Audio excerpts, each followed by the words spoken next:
بسم اللہ الرحمن الرحیم۔ السلام علیکم ورحمۃ اللہ وبرکاتہ۔ آج کی اس ویڈیو میں آپ کے ساتھ شیئر کرنے جا رہے ہیں حضرت یونس علیہ السلام مچھلی کے پیٹ میں کس طرح گئے، کیا وجہ ہوئی اور ان کے ساتھ ہی معاملہ کیوں پیش آیا۔ اس لیے آپ ویڈیو کو اینڈ تک دیکھیے گا۔ حضرت یونس علیہ السلام اللہ تعالیٰ کے بہت برگزیدہ پیغمبر تھے۔ انہوں نے اپنی قوم کو بہت زیادہ سال تک اسلام کی دعوت دی، لیکن ان کی قوم شرک سے باز نہ آئی۔ مسلسل اللہ تعالیٰ کی نافرمانی ان کی قوم کرتی رہی۔ ایک دن حضرت یونس علیہ السلام اپنی قوم سے ناراض ہو کر نینوا کی بستی سے ہجرت کرنے لگے۔ آپ نے دریا میں سفر کرنا شروع کیا، صرف چند لوگوں کو ساتھ لیا جو کہ ایمان اللہ پر لے آئے تھے، کیونکہ آپ کی بستی والوں نے آپ کو بہت زیادہ تنگ کیا ہوا تھا، آپ کو بہت تکلیفیں، بہت اذیتیں دے رہے تھے، اور آپ اللہ تعالیٰ کے حکم سے ہجرت جب کرنے لگے، جب آپ دریا میں سفر کرنے لگے تو آپ کشتی پر سوار ہو گئے۔ آپ کے ساتھ وہ لوگ تھے جو ایمان لے آئے تھے۔ آپ نینوا کی بستی سے جب نکلے اور آپ نے دریا میں سفر شروع کیا تو ایک دم دریا میں بہت زیادہ ہلچل ہونا شروع ہو گئی۔ آپ نے اللہ تعالیٰ کا ذکر کرنا شروع کر دیا، لیکن کچھ ہی دیر کے بعد آپس میں لوگوں نے چہمگوئیاں شروع کر دی۔ لوگوں نے فیصلہ کیا کہ ہم کوڑا ڈالتے ہیں اور دیکھتے ہیں کہ کس کا نام نکلتا ہے، تاکہ اس شخص کو سمندر میں پھینک دیا جائے تاکہ ہم اپنا سفر آگے جاری کر سکیں۔ جیسے ہی کوڑا ڈالا گیا تو حضرت یونس علیہ السلام کا نام نکلا۔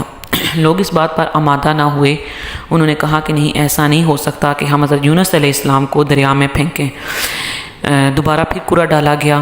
دوبارہ جب کوڑا ڈالا گیا پھر بھی حضرت یونس علیہ السلام کا نام نکلا۔ لوگ پھر اس بات پر آمادہ نہ ہوئے۔ انہوں نے کہا کہ نہیں، یہ تو اللہ تعالیٰ کے برگزیدہ پیغمبر ہیں، ہم ان کو کس طرح سے سمندر میں ڈال سکتے ہیں۔ اس لیے فیصلہ ہوا کہ تیسری دفعہ پھر کوڑا نکالا جائے۔ حضرت یونس علیہ السلام نے اپنے کپڑے اتار دیے اور دریا میں جانے کے لیے، کودنے کے لیے تیار ہو گئے، لیکن آپ کے جو ساتھی تھے انہوں نے آپ کو ایسا کرنے سے منع کر دیا۔ جیسے ہی تیسری دفعہ کوڑا ڈالا گیا، قرآن اندازی کی گئی، تو پھر تیسری دفعہ حضرت یونس علیہ السلام کا نام نکلا۔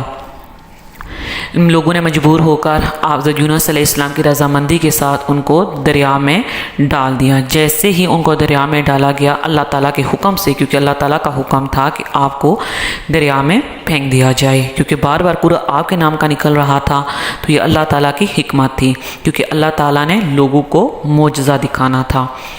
اللہ کی ایسی کرنی ہوئی، اللہ تعالیٰ نے مچھلی کو حکم دیا اور حکم دیا کہ حضرت یونس علیہ السلام کو زندہ نگل لیا جائے، اور ان کو آپ نے کوئی تکلیف نہیں پہنچانی، نہ آپ نے ان کا گوشت کھانا ہے اور نہ ہی ان کی ہڈی ٹوٹنے پائے۔ روایات میں آتا ہے کہ جب مچھلی نے آپ کو زندہ نگل لیا تو آپ نے جب مچھلی کے پیٹ میں آپ گئے تو آپ بڑے پریشان ہوئے۔ آپ یہ سمجھے کہ میری روح قبض ہو گئی ہے، لیکن کچھ ہی دیر بعد آپ کو احساس ہوا کہ میرے اعضاء کام کر رہے ہیں۔ پھر آپ نے وہیں پر اللہ تعالیٰ کے حضور اب سجدہ ریز ہو گئے، اور آپ نے اللہ تعالیٰ کی حمد و تسبیح شروع کر دی، اور آپ نے عہد کیا کہ میں اللہ تعالیٰ کے گھر، مسجد اور تسبیح و حمد و ثنا وہاں پہ کروں گا جہاں پہ آج سے پہلے کبھی کسی نے نہیں کیا ہوگا۔ یوں آپ نے مچھلی کے پیٹ میں اللہ تعالیٰ کو سجدے کرنا شروع کر دیا اور اللہ کا ذکر شروع کر دیا۔ کچھ روایت میں آتا ہے کہ آپ کو ایک دن نگلا گیا مچھلی نے، چاش کے وقت نگلا اور شام کے وقت اگل دیا۔ کچھ روایت میں آتا ہے آپ 7 دن مچھلی کے پیٹ میں رہے۔ کچھ روایت میں آتا ہے کہ آپ 40 دن تک مچھلی کے پیٹ میں رہی۔ اللہ تعالیٰ نے لوگوں کو یہ معجزہ دکھانا تھا۔ اس کے بعد آپ کو مچھلی نے کس طرح زندہ سلامت زمین پر پھینکا اور آپ کس طرح سے وہاں سے واپس آئے۔ اللہ تعالیٰ نے آپ کو کون سی تسبیحات سکھائی جن کو سیکھ کر آپ نے استغفار کیا اور اللہ تعالیٰ کی حمد و تسبیح بیان کرتے رہے، اور اس کے بعد آپ دنیا میں واپس کس طرح سے آئے۔ اس کے لیے آپ ہمارے نیکسٹ ویڈیو کا آپ انتظار کریں، اور ہمارے چینل کو لازمی سبسکرائب کریں اور بیل آئیکن پر کلک کر لیں۔ حضرت یونس علیہ السلام نے جب مچھلی کے پیٹ میں تھے آپ نے بہت زیادہ مچھلیوں سے، پانی سے اللہ تعالیٰ کا ذکر سنا۔ آپ نے اللہ تعالیٰ کی تسبیح کرتے ہوئے وہاں پہ پانی کی آبی مخلوقات کو سنا۔